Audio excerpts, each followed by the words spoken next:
Boston shifted fully into winter. The trees in the common stood bare, wrapped in strings of holiday lights. Shop windows glowed with wreaths and candles. Couples walked arm in arm, scarves fluttering in the wind. For Allison, winter had always been complicated, beautiful, but isolating. This year, though, it felt different. She still woke with heaviness some mornings. Still wrote lines in her notebook that tasted of grief. But she also ran most days.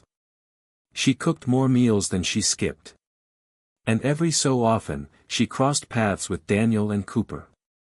At first, their encounters were brief, a wave, a shared joke about the weather, Cooper trying to jump into her lap. But slowly, they grew into something more. One Saturday, after a long run, Daniel asked, "Want to grab coffee? I owe you, for letting my dog use you as a personal jungle gym." Allison hesitated.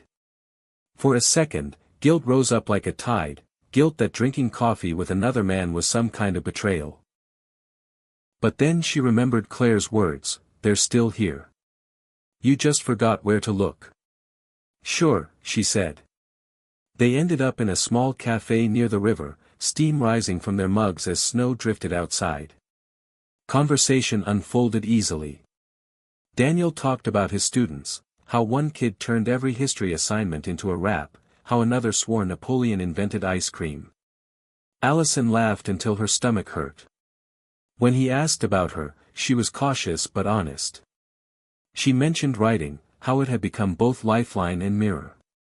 She didn't mention David's name, but Daniel didn't press. Instead, he said, "You know, I think people who write see the world twice. Once when it happens, and again when they put it into words. That's a rare gift." The compliment landed in her chest like a spark. Not the kind that burned, but the kind that warmed. By the time they left, night had fallen, the city streets glowing with string lights. They walked side by side, not touching, not needing to. At the corner where they parted, Daniel said, "See you on the trail." Allison nodded. "See you." That night, she wrote in her notebook. Maybe windows don't open with a rush of wind. Maybe they slide, inch by inch, until suddenly there's more light than you remember. And she realized she wasn't writing about grief anymore. She was writing about possibility. The days stretched, some long and gray, others crisp with sunlight bouncing off the snow. Allison settled into a rhythm. Mornings belonged to running, afternoons to work, evenings to writing. But now, woven into that rhythm, were moments with Daniel and Cooper. Sometimes they ran into each other by accident. Sometimes they planned it, coffee after a jog, lunch on a Saturday, a walk through the common when Cooper had too much energy. Daniel was easy to be around. He didn't demand. He didn't pry. He filled silences with stories about teaching, about the ridiculous things Cooper did when left alone. And he listened. Really listened, when Allison spoke. One evening, after a long walk, they sat on a bench watching the river freeze along its edges. Their breath clouded in the air. Daniel leaned back, gloved hands resting on his knees. "You ever feel like winter's too long here?" he asked. "All the time," Allison admitted. "But it makes spring feel earned." He glanced at her then, eyes warm despite the cold. "Yeah. Earned. That's a good word for it." The silence that followed wasn't heavy. It was gentle. Like two people resting in the same rhythm. Still, grief wasn't gone. Some nights Allison woke from dreams of David, heart pounding, sheets tangled.